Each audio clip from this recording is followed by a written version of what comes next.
Bismillaahi Raxmaani Raxiim daawadayaal kulanti wanaagsan meel kastoo joogtaan kusoo dhawaada akhbaaraadka caalamka ugu waaweyn oo kala socotaan warbaahinta Cali Media anigoo Cali Rashid Maxamed oo aan idiin warramo qodobka barnaamijkan uga hadli doono daawadayaal waxaa ka mid noqon doona wasiirada arrimaha dibadda wadamada ururka midowga Yurub oo shir uga furmay caasimadda Ukraine ee Kiev sidoo kale daawadayaal barnaamijkeena waxaad ku daawan doontaan culays intee lag ayuu taageerada Mareykanka u siin jiray Ukraine uu ku keeni karaa dib u dhaca ku yimid ansixinta miisaaniyadda dowladda Mareykanku ay ku shaqayn lahayd qodobkaas ayaan daawadayaal barnaamijkan uga hadli doonaa ee kusoo dhawaada mar kale Cali Media daawadaad nagu cusubta YouTube-ka subscribe inoo saar fiidiyowgana noo share garee si bulsho badan aan u gaarno mahadsanid aan ku bilownay caasimadda dalka Ukraine ee Kiev waxaa ka furmay shir ay yeelanayaan wasiirada arrimaha dibadda 27 wadan ee xubnaha ka ah ururka midowga Yurub Ukraine waxay dhawaan bilowday hanaanka ay ugu beeri lahayd ururka midowga Yurub waxaana inta badan wadamada ururkaasi ku jira isla aqbaleen in Ukraine ay xubin ka noqoto ururkaasi midowga Yurub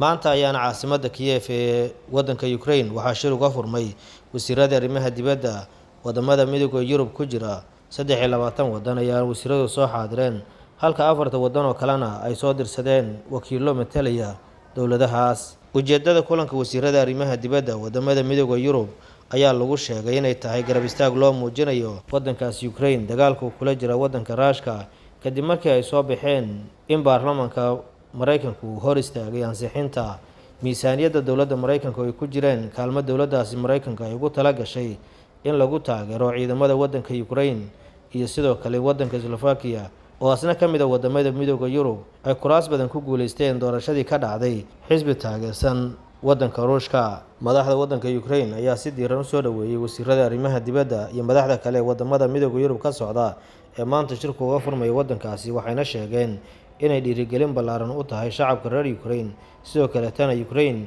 ay sii xoojin doonto dagaalka ay kula jiraan wadanka Ruushka iyadoo dib u dhacyo badan iyo culaysaad badan ay soo wajahayaan xilligan taageerayaasha wadamada ah Ukraine ee ku caawinaya dagaalka ay kula jirtay Ruushka wadamada xubnaha ka midowga Yurub oo gaaray 27 wadan ayaa 4 wadan oo kamid ah waxa ay soo direen wasiir ku-xigeenno iyo xogayaal taas oo muujinaysa inaysan xoog badan saaraynin taageerada sida wadamada kaleeto ay ugu bixiyeen in wasiirada arrimaha dibadda xilli hore ay soo xaadireen wadanka Slovakia oo kamid ah maanta wadamada wasiirada arrimaha dibadda ay soo gaareen wadanka Ukraine ayaa la sheegay in doorasho ka dhacday maalintii shalay ahaydna la shaaciyay natiijadeeda ay inta badan ku guuleysteen xisbi u janjeera dhanka wadanka Ruushka xisbigan uu hogaaminayay dhowr mar wadanka Slovakia wasaare ka soo noqday laguna magacaabo Robert Fico ayaa la sheegay in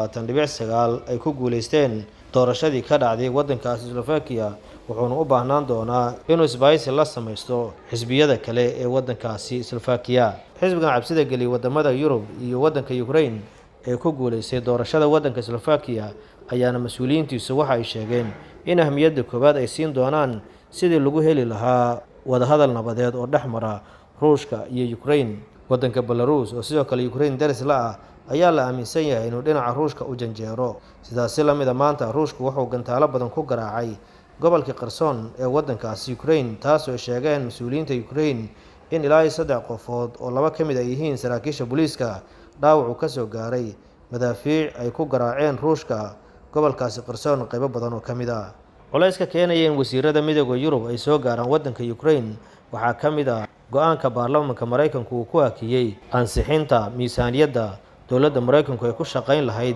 miisaaniyadda ansixinteeda xubnaha baarlamaanka Mareykanka is hortaageen ayaa la sheegay inay ku jirto kaalmo aad u fara badan oo Mareykanku dhawaan uu ugu deeqay wadanka Ukraine taas oo isugu jirtay kaalmo dhaqaale iyo mid ciidan fulinta ballanqaadkii iyo kaalmadii Ukraine Mareykanku ugu tala galay ayaa waxaa hor istaagay baarlamaanka aqalka hoose ee Mareykanka ee u badan xisbiga Jamhuuriga madaxweynaha Mareykanka iyo saraakiil Mareykanka u hadlay dhammaantood waxay tilmaameen inaan la filaynin in xisbiga Jamhuuriga uu diidi doono kaalmada wadanka Ukraine lagu bixinayo laakiin ay tahay kaliya loolan u dhaxeeya labada xisbi ee dimuqraadiga iyo Jamhuuriga sidoo kale Ukraine waxay rajo wanaag ka muujinaysaa in Mareykanku markasta uu garabkooda taagnaan doono isla markaana kaalmadaasi loo soo fasixi doono